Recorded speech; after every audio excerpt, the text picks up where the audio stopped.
Did you know the 2012-2013 NBA season has two rookie card classes combined? In this video, we're going to come to a better understanding of exactly what happened to this chapter of the rookie card. You ready? Then let's do this.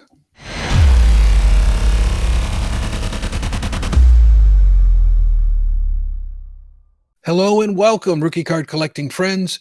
Victor, the rookie card specialist, and special shout out to Omar over at Retro Hoops Collectibles. Today's topic has been inspired by him as he brought it up to my attention about a year or so ago, and he really challenged me to make a video on it. And recently, he opened a box of 2012-2013 hoops, and it triggered in my head and really inspired me to make this video today. So I'm excited about it. So let's get right into it. So what's the problem? The problem is that there are no official true rookie cards for any of the 2011-2012 draft class. Yes, there was a group of young men that were indeed drafted into the NBA, but have no rookie cards for that year. Why is that? What happened? Well, that's a great question, and I'm glad you asked it. The quick answer is that this was all due to an NBA lockout. If you remember, on June 11th, 2011, the Dallas Mavericks beat the Miami Heat 4-2. Sorry to the Heat fans out there. I'm not throwing any shades, but stay with me here because here's where it starts to get interesting. Immediately following the finals, there were intense negotiations for a new contract between the NBA Players Association and team owners. After multiple attempts, a collective bargaining agreement could not be reached, and the team owners evoked a lockout. Now, there's a difference between a lockout and a strike. A lockout is when a business is temporarily closed and the employer refuses to allow its employees to come to work until they accept the terms of the employer. A strike is when the union declares or suspends work until its demands are met. So what happened in 2011-2012 was a lockout. It was declared by the team owners and then Commissioner David Stern. The lockout started on July 1st, approximately 2.5 weeks after the NBA Finals, and lasted until December 8th, 2011, a total of 161 days. Now, this obviously delayed the start of the NBA season. The first game wasn't played until Christmas Day of 2011, and it was only a 66-game season. Most notable rookies of the 2011 season are Kyrie Irving, Kemba Walker, Klay Thompson, Kawhi Leonard, Jimmy Butler, just to name a few. Players went back to work on December 9th and for 2 weeks prepared themselves for the season opener. So the lockout was lifted and the season started. But what happened with the rookie cards?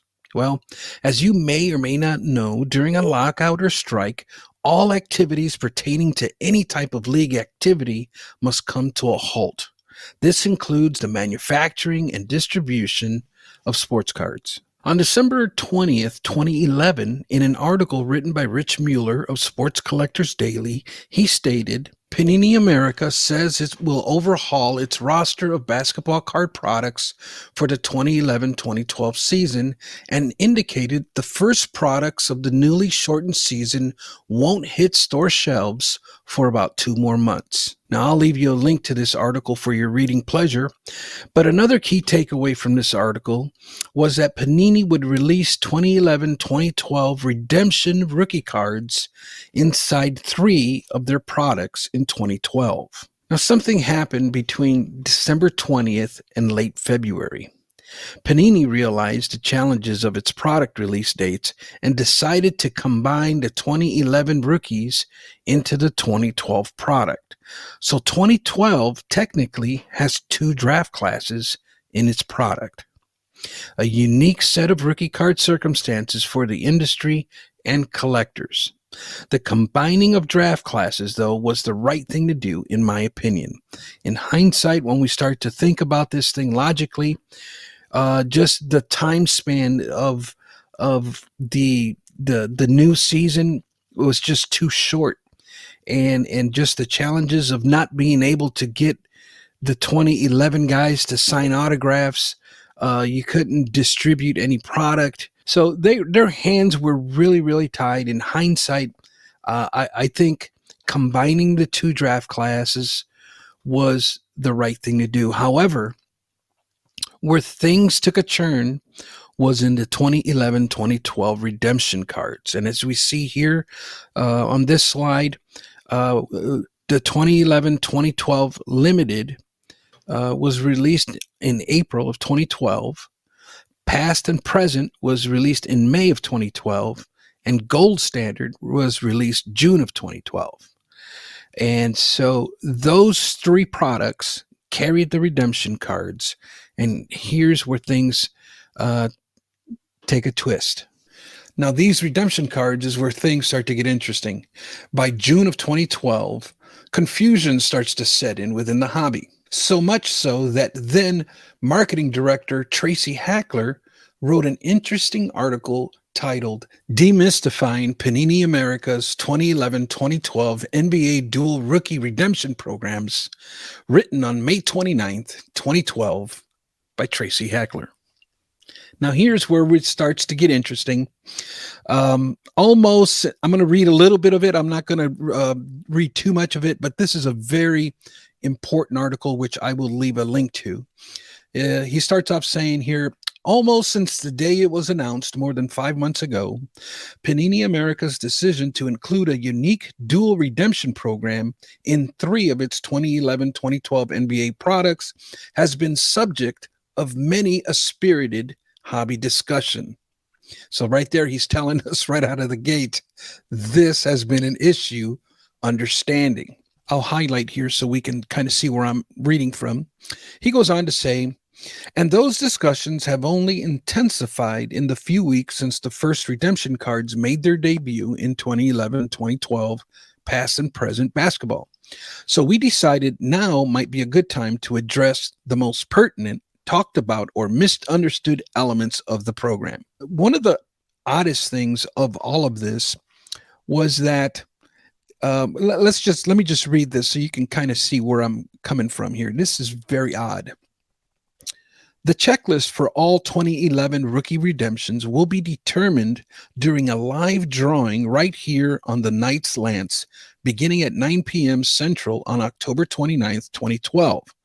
All 3 programs will include matching checklist for the 2012 rookie redemptions. So you had all summer to open up these 3 products. Inside of these 3 products were going to be redemption cards, and you held those redemption cards until October 29th, 2012, when they did this live event where you would find out which player you're getting based on the drawing.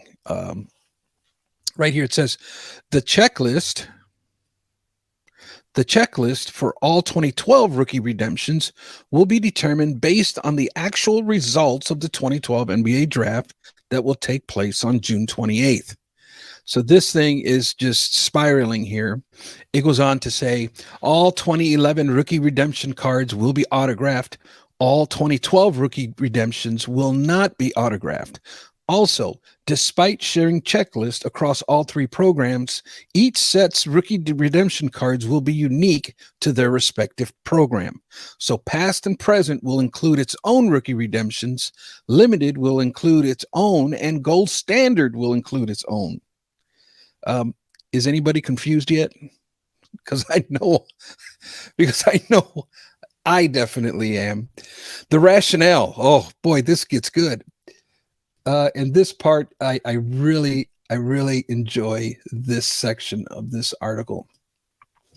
From the very first day, Panini America product developers set out to create the 2011-2012 NBA line. The idea was to incorporate this year's batch of rookies only as part of the dual rookie redemption program. Why? Well, for starters, the lockout created time and resource constraints that prevented us from producing a traditional rookie card crop in 2011-2012 NBA hoops, and essentially impacted every product that followed. In addition, the situation created an opportunity for us to create a double rookie card class in all of 2012-2013 products that will undeniably make those releases even stronger than they otherwise would have been. If I love David Porter from Panini, what he says here. This is good. If we would have included true rookie cards in the 5 releases we produced in 2011, 2012, key NBA players like 2011, 2012 Rookie of the Year, Kyrie Irving, San Antonio's Kawhi Leonard, and Denver's Kenneth Ferrard would have missed many of our most popular sets. Now let's start looking at some of the comments, shall we?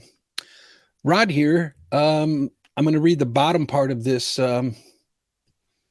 comment. He says, unless I am missing something, your company has known the guidelines of these programs for quite some time and has chosen to release past and present to the public while not making this information clear, causing rampant speculation about the scope of the redemptions. I realize that this is a business, but I hope for a little bit more transparency in the future. I love the comment here by the card investor. He says, if I'm to understand the rationale correctly, that means that Panini will be continuing this dual rookie redemption program well into the 2012-2013 product lines, aside from the 2012-2013 limited gold standard and past present. Is this deduction correct? Tracy Hackler responds, no, the rookie redemption program will last only for the 3 featured 11-12 products. All 12-13 products will include traditional rookie cards in packs for both rookie classes. So Chris responds, so for example, 2012-2013 Gold Standard will have 2 different rookie cards for each player, the ones from 2011-2012 redemptions and the ones from the packs. Tracy Hackler responds, no. Oh, no. 2012-2013 Gold Standard, for example, will have rookie cards exclusive to that product covering both the 2011 draft class and the 2012 draft class. The 2011-12 Gold Standard rookie redemptions will be exclusive just to this season's release. Oh, my goodness. Wikipedia blackout. It's this comment is just absolute gold. Check this out. Chris, I think collectors in the hobby will consider the 2011-2012 redemptions as extended rookie cards or XRCs since they weren't available in packs as part of the base set and had to be redeemed. With that said, Tracy, will these redemption cards be numbered as if they were a part of their respective base set, or will they have their own set numbers as if they were inserts? Wikipedia blackout here asks some very astute questions here about how this is going to play out, because this does not fall in line with traditional rookie card guidelines. So I really liked his questioning here. And Tracy Hackler's response was, I will find out, gentlemen. And the comments, guys, you can just keep going. There's just a lot of questions, and you can continue reading the comments. I will leave you the link. You can read the comments for yourself. The comments just continue to go with lots of confusion on how this whole thing is going to look. And if you want to read a little bit about hobby reaction to all of this, I'm also going to leave you a Blowout Cards forum link where you can check out, where you can see this thread of this situation. And it basically comes down to this, guys. I don't blame them for putting up a dual rookie year class. There was over 5 months, like 5 months and 3 days, where these guys were not able to produce or do anything with sports cards, to then fire it up a week before Christmas, when employees are taking vacation time and all of this New Year's celebration, and then to start up the new year with all this product line and all these ideas, the time restraints, I totally get that. Impossible to meet. And so I can see why they did that. Now, that might cause confusion in and of itself if you don't know, right? Because now the 2012 season, the 2012-2013 season comes around, and we have, rookie cards of Anthony Davis, Damian Lillard, Andre Drummond, Draymond Green, Bradley Beal. I mean, we have some really big names that are featured in 2012, 2013 as well, right? So we're getting a really strong rookie class 2012, 2013. That's how come I'm assuming if you were to buy unopened product of this stuff, it's probably pretty high only because of the names that are involved in both classes. You have a pretty strong lineup there with both years. And that's all fine and dandy. That all makes sense. It's logical. Now, where the mix up and the confusion just really fueled the fire was with this redemption program that they tried to pull off. I don't know, redemption cards for rookie cards has always been an absolute disaster within the hobby. In this situation, they did the redemption program with 3 products over the summer. They didn't reveal who you were going to get until October 29th, which was the start of the season. And by the time you actually got those cards in the mail, they are technically, you're getting them in 2013. And so really has that type of procedure for rookie cards has always backfired within the hobby. And so really that kind of procedure really muddies the waters pretty well. And when you look at some of these, I was going to show you guys some of the cards or all of the cards, but I didn't want this video to be too long. When you look at those draft redemptions, okay, and you get the card back, and they're very nice cards. I might leave a picture of 1 or 2 here, but on the back of it, and you actually see the redemption, at the bottom of the card, it says 2012, meaning that it was printed in 2012. Now we can extend a little bit of grace because of everything that happened, and that's cool. But now when you go reading the description of the card on the back, it's giving you full highlights of his rookie season.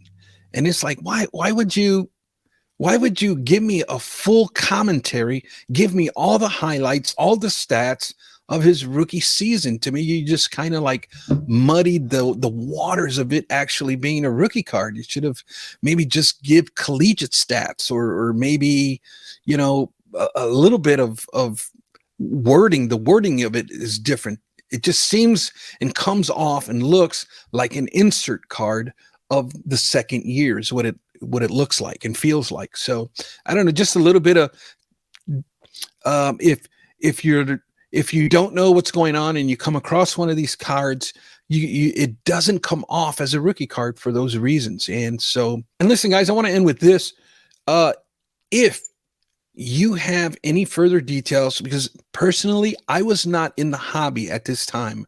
I'm a lifer, but there was a season between 2004 and 2014 where I was not in the hobby. So I did not get to see or experience this event happen. I am basically researching and reporting to you the results and kind of creating a timeline, a logical timeline of actually what happened. If you have other information, viable resource, perhaps even, let me know in the comments down below, because I would love to include a chapter of this in my book. I am writing a book. I hope to have the book completed by this year. But I would really love some more insight on this situation with the rookie card. So if you have anything to add, please feel free to leave me a comment down below. I appreciate you guys checking in. If you like this type of content, check out my video library. I have a ton of stuff that pertains to, well, rookie cards. That's kind of my area of focus. That's the area that I have devoted my content to. And I'm going to leave you a couple of videos here that I hope you'll enjoy. You can check out the rookie cards of Michael Jordan. Which one is the true rookie card? Is it the 84 star or is it the 86 Fleer? And I'll leave you another video, let's just say, on the rookie cards of Mark McGuire? Is it the 85 tops or is it the 87 tops? If you're interested in any one of those topics, click on the links. I appreciate you guys tuning in. I hope you really enjoyed this video. If you did, give me a like and consider subscribing. With that said, guys, thanks for tuning in. I'll see you on the next one.